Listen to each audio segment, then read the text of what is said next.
What's up, everybody? It's 215 Pretty Boy coming at y'all with a quick little video. Of course, y'all gonna read the topic. Is gonna be saying, "Hey, my final thoughts on overall game and pretty much the final thoughts on the Eagles." But in other words, let's just get straight to it. First, I want to give what credit is due. The Saints fans and the Saints players, I want to congratulate y'all on a wonderful win. Y'all definitely came with your A game. Y'all definitely came to play. As well as we all know that this wasn't going to be a catwalk for the Eagles at any cost. But at the end of the day, they still came to play. Now, like I said, they were the better team, I guess, to win. You know what I mean? Because at the end of the day, you know what I mean, made the best team win. So they was the better team. Because at the end of the day, I saw a lot of ways we could have won this game. But in the day, like, it is what it is, right? Like, for personally, like, the last drive, after we got that 21-point lead, that 1-point lead, of course, I feel as though they should have kicked the ball away from Sproles, because at the end of the day, you could tell all darn game they was getting good 25, 30-yard returns, sometimes 40.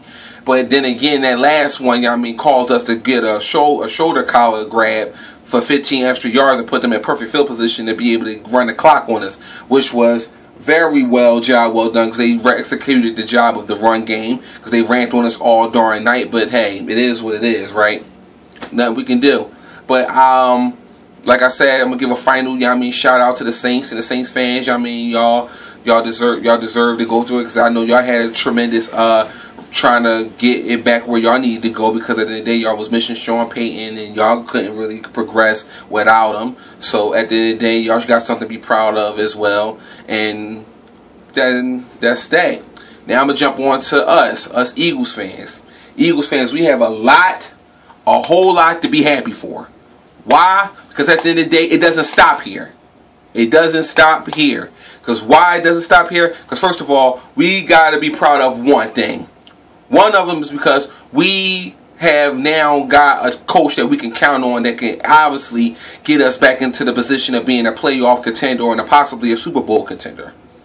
Because we went from, obviously, a 4-12 team last year, an 8-8 team, and a team that barely couldn't do too much, I mean, with the quarterback. Because as you can see, y'all, we went 2.5 years, 3 years, not being able to capitalize off of anything. Because one, our quarterback couldn't stay healthy, our offense wasn't always tight, and the OTAs was all jacked up. Everything was just jacked up, and we couldn't get, nobody could adjust to the system accordingly. But anyway, everybody thought this was going to be a whole rebuild thing.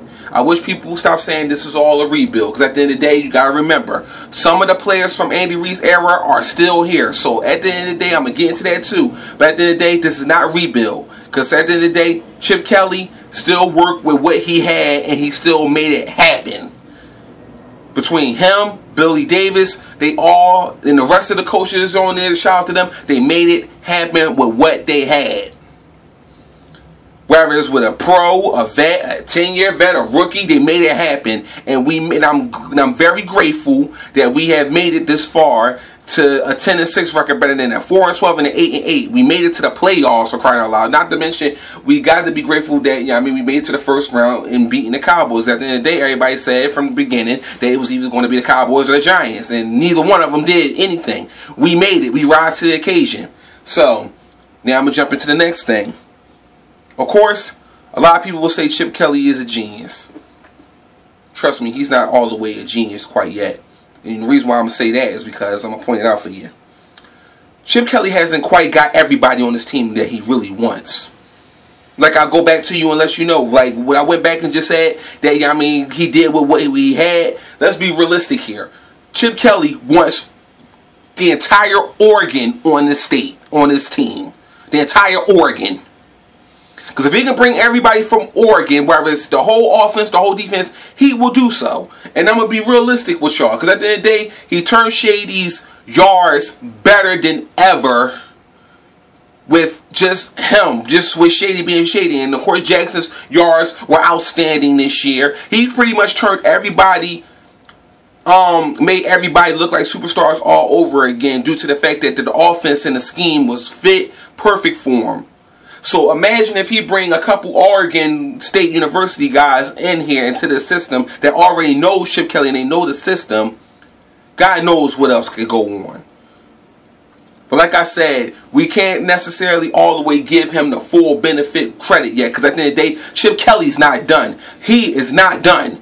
Because this is just the beginning of what Chip Kelly has brought to the table. He ain't bring everything to the table yet. Y'all thought. I mean, ESPN, I mean, 97.5, the rest of the NFL, they think they saw Chip Kelly's package yet. They ain't see all of his package yet.